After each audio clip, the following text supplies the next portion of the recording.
Gel ulan! Demir'in karısı Zerrin. Bak o onu boşamaz. Ailemizin başına bela oldu.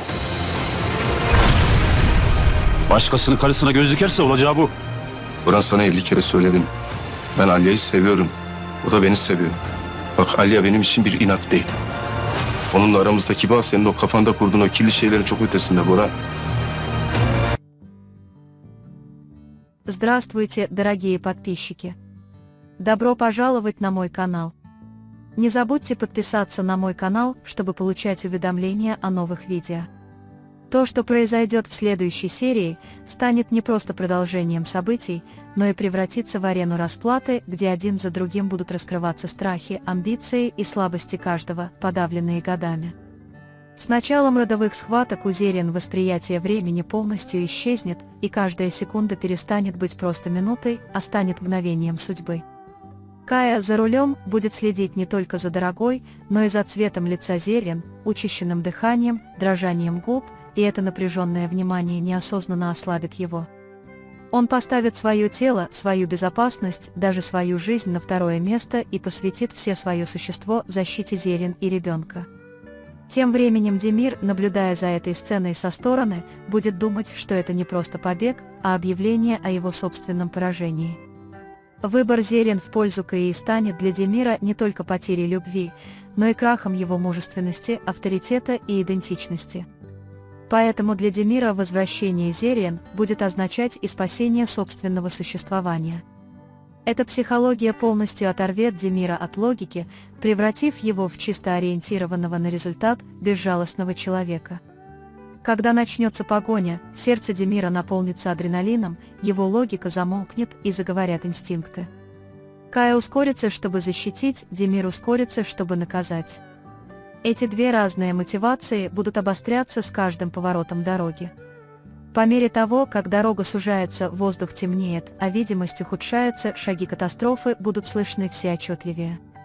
Внезапный крах Зерин парализует разум Каи, и в этот момент все рухнет. Авария будет не просто столкновением, это станет переломным моментом, который разделит жизни всех на две части. Демир не погибнет в аварии, но его душа будет ранена так же сильно, как и тело. Эта рана не замедлит его, а еще больше ожесточит. Оставить Каю без сознания на земле не будет для Демира вопросом совести, наоборот, это будет облегчением. Он подумает, что Кая больше не является препятствием. Уход Зерин будет восприниматься им не как похищение, а скорее как возвращение в собственном сознании. Демир будет рассматривать это как искупление несправедливости, совершенной по отношению к нему. Он никому ничего не расскажет, потому что хочет сохранить полный контроль. Отсутствие Зерин станет источником паники для всех, но для Демира это станет проявлением власти. Прибытие Джихана и Алии на место происшествия станет лучом надежды на фоне этой мрачной картины. Когда Аля увидит Каю в таком состоянии, она не просто испугается, она придет в ярость, и эта ярость подтолкнет ее к действию. Джихан будет разрываться между тем, чтобы отвезти Каю в больницу или найти Зерин, столкнувшись со своим первым по-настоящему серьезным испытанием лидерства.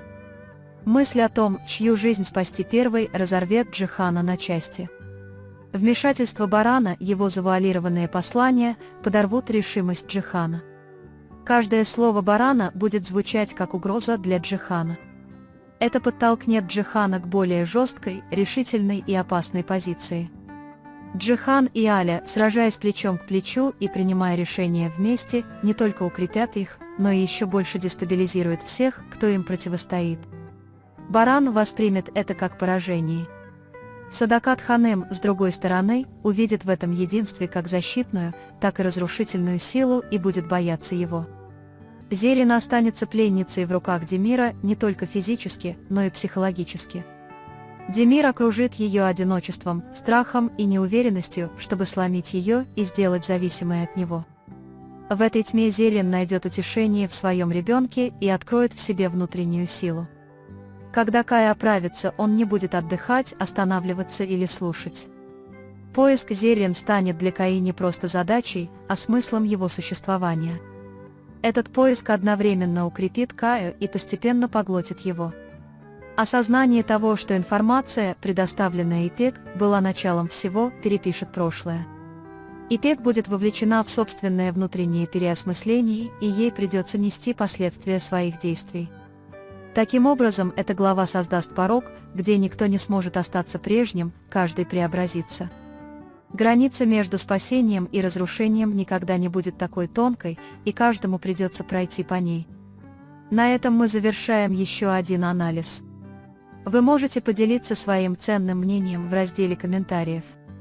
Не забудьте подписаться и включить уведомления, чтобы не пропустить новые видео. Увидимся в следующем видео. Берегите себя. До свидания.